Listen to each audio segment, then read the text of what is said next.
is live. 021. Hi, welcome back to our sparkling conversation on Classique. I'm Pieter Ferreira from Beck, Cellar master, and 1 week to go. Last night was a little bit better news for us, so we now know there is a sort of a point of departure for the lockdown. But yes, this is not the time to get raucous or anything like that. Stay safe, and we'll discuss. So today is a little bit like, let's go up to the lab and see what's on the slab type of thing. We're speaking a little bit about research and development at Beck. I think we proud ourselves over the years that we have been very innovative and staying abreast with developments. We do this. This is just a small little in-look to get you excited, because we can talk about many other different research and development things we are doing, which definitely I will park for another appointment. But today we are going to talk about crown cap versus cork fermentation. I guess if we have to go back to the beginning of champagne was fermented under cork because they didn't have the metal cap in those days. And then things changed around, and I would say today well over 85%, if not more, of all sparkling wines bottle fermented is done under crown cap. So I thought I will show you with some examples because some of it will be new to you. This is what we really call a crown cap. It's like a beer top, you can see that, and you can see there that it's incorporated inner that will make sure that the wine is well closed off during fermentation. So with a crown cap, you can see that. We've talked about time on the lees on the previous conversation. The crown cap seals off the wine in the bottle. The yeast does its fermentation, and it works against and holds the pressure in the bottle after the secondary fermentation. So this is the crown cap fermentation. And there's various things that happen during the time that this wine will now spend on the lees. We talked about the lees contact and under crown. But what is becoming more and more sort of popular, I guess it's like a full circle that goes around, is the art of fermenting under a cork. This is known as the Agrafe fermentation. So you can see there's a very grand sort of staple, which is the Agrafe. It's French for staple, that secures the cork now well in the bottle. Like a crown cap, the cork seals off the wine, and the wine will now go through fermentation.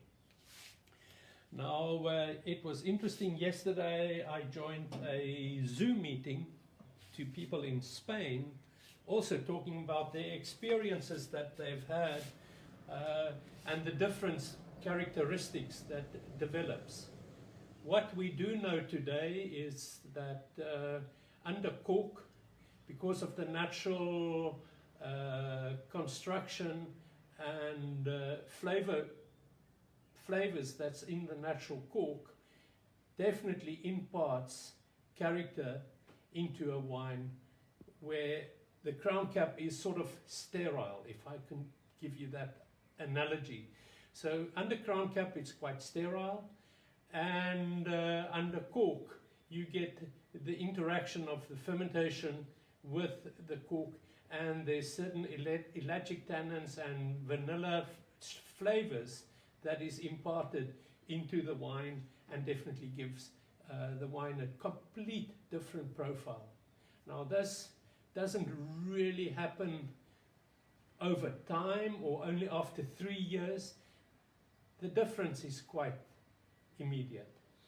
for the Cape Winemakers Guild last year, for those of you who do recall it.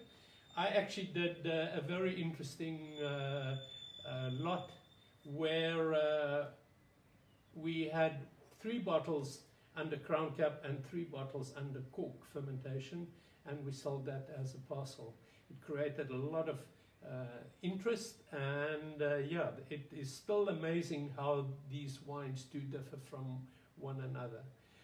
One would think that the crown completely seals it, but what research has shown to us is that there's a certain amount of permeability through aluminium or then obviously metal, which wasn't really known, and it is amazing how even the crown cap guys are catching on. And if I can just show you these two, the incorporated one and then this one, which has a special liner in, this will allow the wine or the oxygen transmission to be slower or to be faster.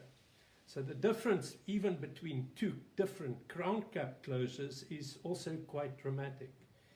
If you just have to follow the wine under the incorporated one and the one that has the liner with its plastic insertion known as the bidel, there you have it, it will also be quite different. The incorporated one, oxygen transmission is the most, so obviously if you want evolution over time, over a shorter period, you will consider this.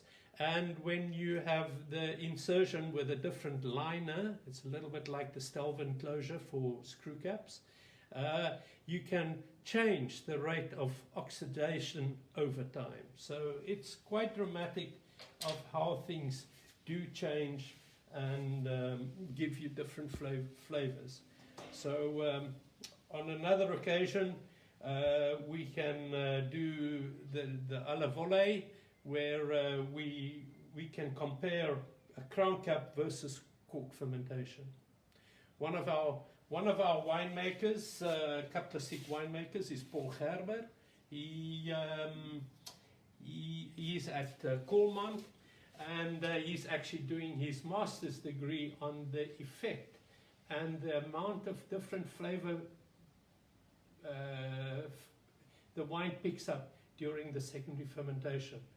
And we at Beck are supporting him in this way, that we are doing the commercial run as wines which he will then analyze and you know, putting a new sort of scientific paper to his results. For those of you who just don't know, I'm just showing you a bark from the cork tree. Now, I'm not here to talk about corks really, but just the shape of a cork.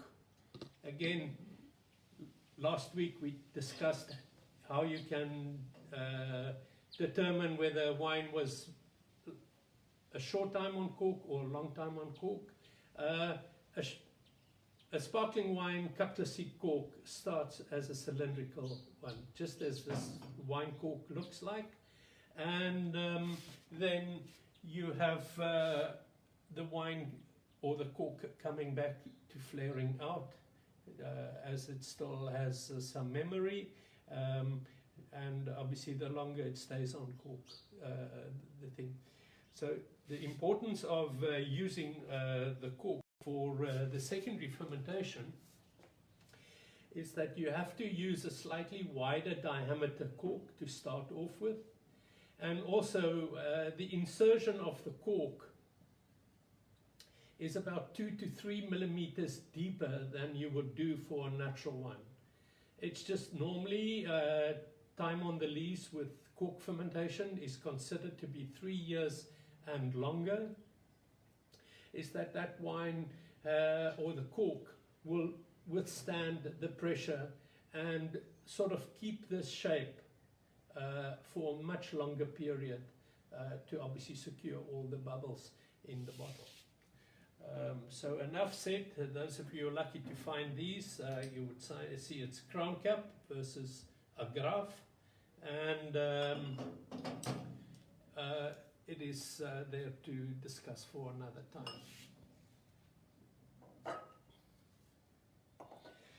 So what else do we get up to? Obviously quite a lot of things, but lately we have been been really wanting to get back into the winery and look at our various things, is the phenomena of storing your Cap Classique at home. Yeah, we have the exact same wine that from after disgorgement. Now, disgorgement is after the riddling process, the freezing of the neck, adding your little bit of dosage, the sugared wine, finally cork and wire it, and then normally the wine will rest for a period prior to the labeling exercise. And the phenomena is what we are doing, and you can do this at home as well, is when you buy your Cap Classique, store one bottle upright and store one lying down. And obviously, if you want to see the progression over time, you need to buy a case because you need at least 3 samples of each. But it is quite astonishing. We do this in collaboration with the cork suppliers in the industry, and yeah, we all learning something that really think, you know, this is so simple, but this is amazing what we're doing, and we're going to taste them as well. The effect of lying down, your wine is always in contact, and I think you can see it here. The wine is always, or the cork is always in contact with liquid. And this intent to eventually pressurize against the cork, and it might get that first disc of the sparkling wine cork to start shriveling. Where we have found that if we have the upright position in storing, the cork seems to flare a little bit out. And we do this not only on one of our Cap Classiques at Beck. We normally would look at it in all the stews that we have, so non-vintages, our vintages, even our prestige Cuvée Clive, and we would hopefully see what the results will be.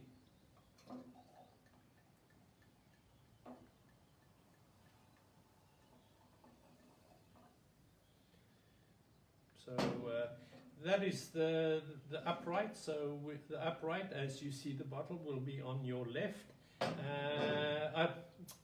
the upright one, and the one that is lying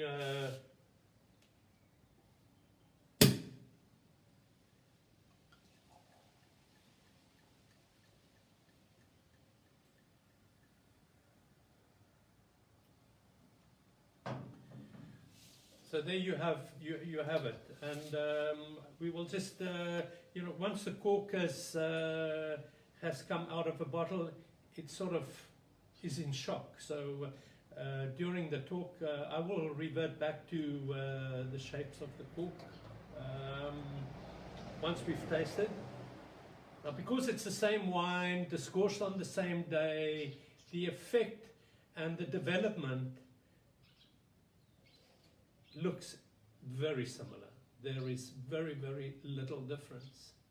Obviously, lying down versus upright gives you some thought back home of how you should design your cellar of storing, because you know, you would find in the world of Cap Classique many Cap Classiques. When you buy it, it's a flat pack, so they are already lying down. And if you buy other Cap Classiques, they're already standing up. So you have to just keep that in mind. And normally, you know, if you are going to store it in a cellar, you intend to lie down, but do this at home. So the effect of the wines relatively in terms of maturing now on the cork seems to be the same. The color are this, they look alike. They both are completely vibrant. It's not so much. Oh wow, there is a remarkable difference. I was going to say there's not so much, but today these two are staying. Remember, this was the one standing up. Feels fresh. Much more richer. It's like a creamy element there. And again, it's the yin and the yang, you know, the good Anglais, good Français, you know, you have to divide, but it's clear, just on the nose, there's already a difference. Color-wise, I'm completely happy that we are drinking the same wine. Completely fresh, it's like it's slightly sort of restrained in a way.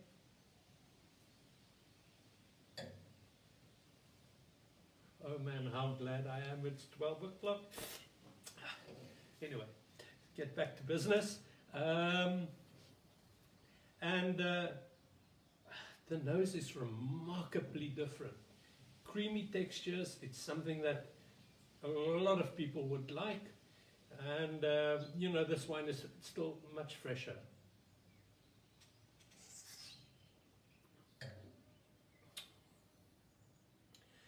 Yeah, it's so difficult. You know, if there's going to be a favorite, it will have to be both, I would say, because they speak two different languages. And it's the exact same wine, discoursed on the same day. And I really would just want to sort of show you what we have seen over time on the corks. Is something like this. This cork is not moving yet, but as you know, I don't want to sort of bore you with too much detail. But can you see, if we just zoom a little bit closer, you can see where the wine has been lying down, it's starting to penetrate the first. You can see that. And the cork sort of remains wet. Where a wine that has been standing is completely dry, and it's already starting to move more towards a mushroom shape. If you allow these corks just to sort of to rest for a while, you will definitely see how they do differ and how they come together. So there you can see it. Very clear. But again, the taste is really remarkable. It feels to me that this wine needs a little bit of extra time, really, because this wine's evolution is just much richer. The texture is already on the palate. It's quite amazing. When Pierre and I do these things, it's not rocket science. It's really, we even do it blind, and the results seems to be the same. And as I mentioned, our cork friends in the industry is learning all the time that there is a remarkable difference. So for winemakers out there, keep that in mind. Do try this. You'll be super impressed of how things do change. And one more time, nice, fresh, slightly restrained on the nose. I love the nervous intention of the wine, and then it sort of releases and it broadens on the palate beautifully. And this is just gorgeous. The nose, it's got that sort of extra dimension of creamy texture already showing, and then the palate is sublime. It's beautiful. And yeah, in a blind tasting, if I was given these two wines, I would say they are two different wines. So that's maybe the message in the bottle today. Again, we are very happy that you could join us. It is Friday, so a long weekend coming up, yet another one. I urge you to play your part, be safe, look after yourselves, and again, as we do it at Beck, we celebrate what matters, and this is a toast to all of you on this Friday. Thank you for tuning in. Thank you.